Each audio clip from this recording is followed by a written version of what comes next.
Imagine a company releases its annual report. Revenue up, profits up.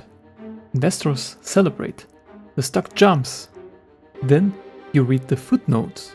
Almost all of that growth was financed with debt. Suddenly the question changes. It's no longer whether the company is growing, but how that growth is financed. That's exactly the question to ask about the One Big Beautiful Bill Act. Supporters call it one of the most ambitious pro-growth packages in decades. Critics call it another massive deficit-financed stimulus. So, who's right?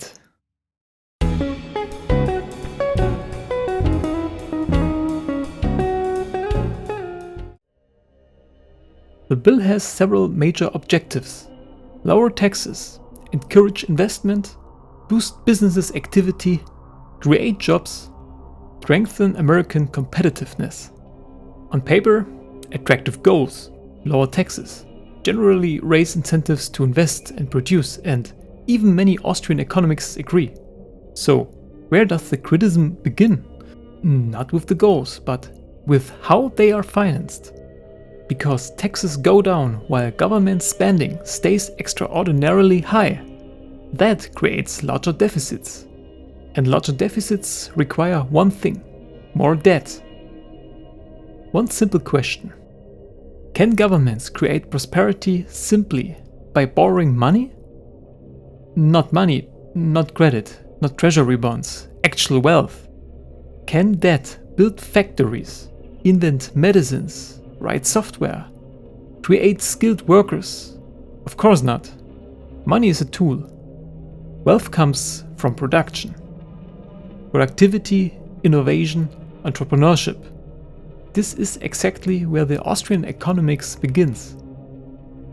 Praxeology, the science of human action, starts with a simple idea. Governments cannot create real resources. They can only redistribute claims over existing ones. Imagine a cake with 10 slices and 10 people. Now, then more people arrive. Did the cake get bigger? No. There are simply more people claiming the same cake. That works much the same way. Borrowing creates more financial claims. It doesn't automatically create more real wealth. The pie only grows when productivity grows, not when borrowing grows. Here's where it gets interesting.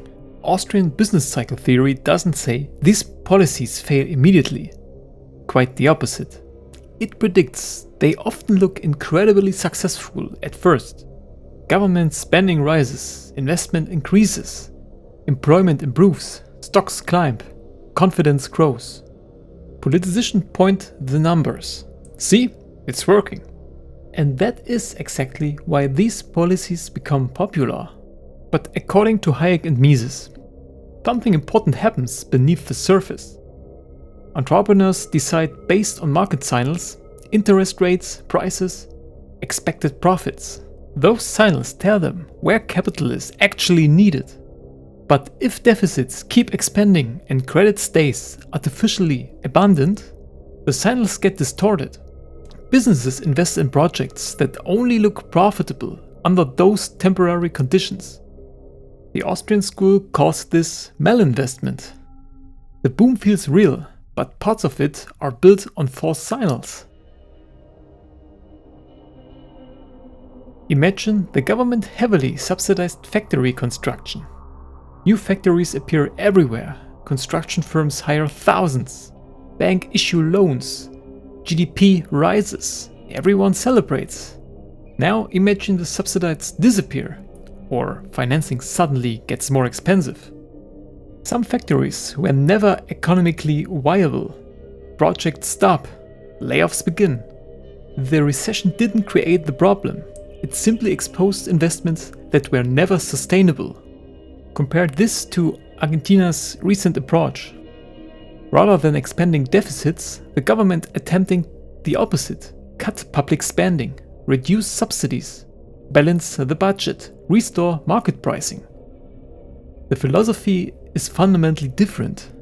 Instead of how can government stimulate demand, the question becomes how can markets allocate capital more efficiently. It's painful in the short run, but from an Austrian view, it creates healthier long-term growth, because investment is driven by genuine market demand, not stimulus. Whether it ultimately succeeds is open, but the contrast in philosophy couldn't be clearer.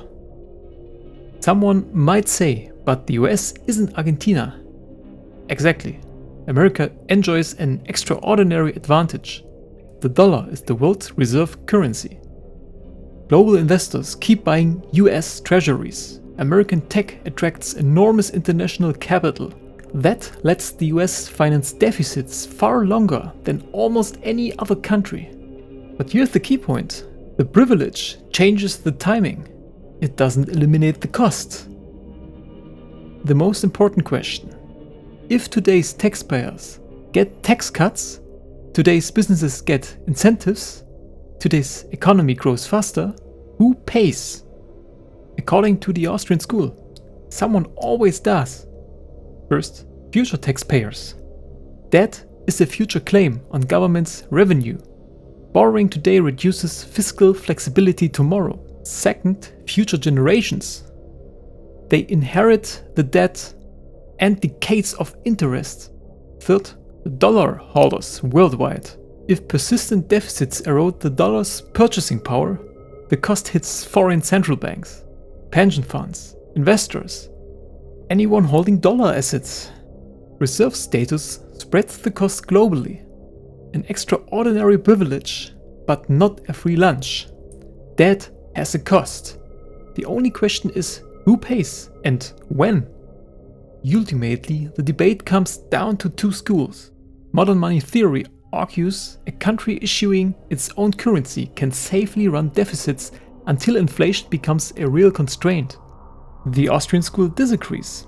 Deficits distort economic signals, encourage malinvestment, expand financial claims faster than real wealth, and shift today's cost into the future. Both agree deficits can stimulate activity. The disagreement is whether that stimulus creates sustainable prosperity or merely postpones the bill. The bill aims to strengthen the economy, and its goals are understandable. Lower taxes, more investment, higher growth. The Austrian critic isn't about the goals, it's about the method. Lower taxes without meaningful spending restraint doesn't create a smaller government. They create a government increasingly financed by debt. Short run, that debt can fuel impressive growth. Long run, someone still has to pay. Future taxpayers, future generations, and, because of the dollar's role, anyone holding dollars. Extraordinary privileges can't repeal basic economics. That can postpone reality. So the real question isn't whether the bill creates growth. Does it create new wealth or simply spend tomorrow's wealth today?